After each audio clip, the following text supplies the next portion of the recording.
If you ask yourself, what do I want my attitude to be when things go wrong? You're not going to say, I want to be annoyed, I want to be upset. When you ask yourself the question, what do I want my attitude to be? You're more likely to say, I don't want to be angry, I don't want to be annoyed about this. And having answered it that way, you will make some effort not to be angry and not to be frustrated. And I'll give you an example where it helped me a couple of years ago. I was driving in the western suburbs of Chicago in heavy rush hour traffic. Came to a set of traffic lights, turned left at the traffic lights, and a few seconds after turning left, I noticed in my rear view mirror a mobile discotheque. Cop car, flashing lights. So I pulled to the slower lane, he pulled to the slower lane. And I remember saying to myself, well, Holy St. Patrick and St. Bridget. Bit of respect there, please. Holy St. Patrick and St. Bridget, what could that fine officer of the law want from an upstanding citizen like me? Now, that was the gist of what I was thinking. I may have said just one four-letter word. But for those of you whose mind is in the gutter, the word was oops. Which, as you all know, stands for uh-oh, police, stop. Right. So I pulled into a little small parking lot at the side of the road, and as I was pulling in, I said to myself, now why does he want to speak to me? And the only reason I could figure why he might want to speak to me was when I had turned left at the traffic lights. They were slightly red, but not by a whole lot now, mind you. So he is there on his computer checking me to see if, in my case, I'm a member of the Irish Republican Army, or even worse, a Cubs fan. Go White Sox!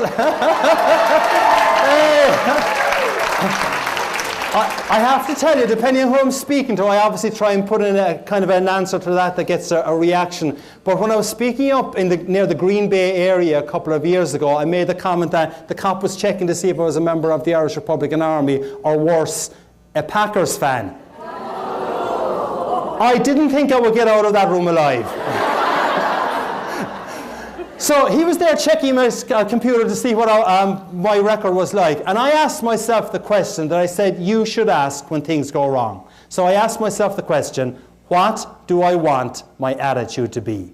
And I said there's no point in being antsy and annoyed about this. He probably doesn't understand the concept of slightly red lights. So in my side mirror, I see him walking up towards me. And this being Chicagoland area, I prayed that he had an Irish name. I prayed that he had this vision of Ireland, that the roads are still unpaved, that milk is brought to the creamery via donkey and cart, and that traffic lights, if they exist at all, are, well, basically advisory. I look up. Officer Schmidt, who proceeded to tell me in minute detail what I had done wrong. He asked for my license and he asked for my insurance. Now, none of this is made up, I promise you. I had asked myself the question, what do I want my attitude to be? As he is looking at my license, he says to me, sir, I like your attitude. I'm thinking, woohoo, I'm getting away with this. Then he looks at my insurance and he says, sir, your insurance certificate is out of date. My wife normally looks after that, officer. He smiled. I think he realized he was dealing with one more administratively incompetent husband. Ladies, you know the story, I'm sure. And he just handed back the insurance certificate to me and he said, look, take it easy on that one. Now, I should tell you that this event happened on the 16th of March. Okay? One day before St. Patrick's Day. So the rest of the conversation went as follows. We're having great good fun, and as you will see, it continued that way. So the rest of the conversation went, how much will this cost me, officer? He said, I'll cite you for the red light. I'll leave you go on the insurance. That'll cost you $75, sir. $75? Do you know how many pints of Guinness I can get tomorrow for $75? The guy cracked up laughing. I think he thought I was on crystal meth. And he said to me, sir, if I was to cite you for the red light and the lack of insurance, this would be significantly more expensive. You'd have to go to a traffic court. So I said, thank you, I appreciate the break you're giving me. I pulled into a very small parking lot with only one access and egress, so I had to turn the car around and drive by Officer Schmidt. As I drove by Officer Schmidt, I kid you not, he waved to me with a genuine smile. That was how the conversation had gone. And I said, this is crazy. This guy's waving to me with a genuine smile and he's after fining me 75 bucks. And I waved back to him with a genuine smile saying, this is really crazy. He's fined me 75 bucks and I'm waving back to him. But what Officer Schmidt, though, would not have known was that for only $75, I had got a really memorable anecdote about the importance of asking yourself a really powerful question when things go wrong. And when things go wrong, and they will for every single person in this room at some stage, the question to ask yourself is, what do I want my attitude to be?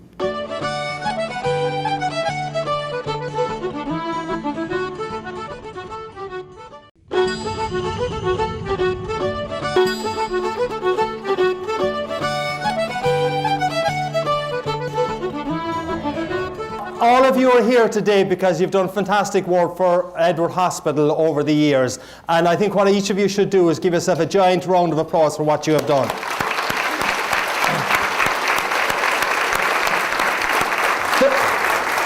There's one particular lady here, Donna Carlson, who's in the front row, who joined Edward Hospital in 1865. Oh no, oh 1965. Oh sorry, yeah. I was really intrigued about how well that Botox was working. But 1965, though, was actually a pretty interesting year. I mean, in 1965, Naperville still voted Democratic. In 1965, St. Patrick was but a lad. Pam Davis was still in diapers. And if you're a Cubs fan, 1965 was actually a good year as well. It was only 57 years since you last won the World Series. Now, Donna joined the Edward Hospital in the medical records area, and I know you're saying 1965 medical records didn't exist then. Well, I was talking to her earlier and she said they did. Basically it was things like there are only two kind of categories, dead, not dead.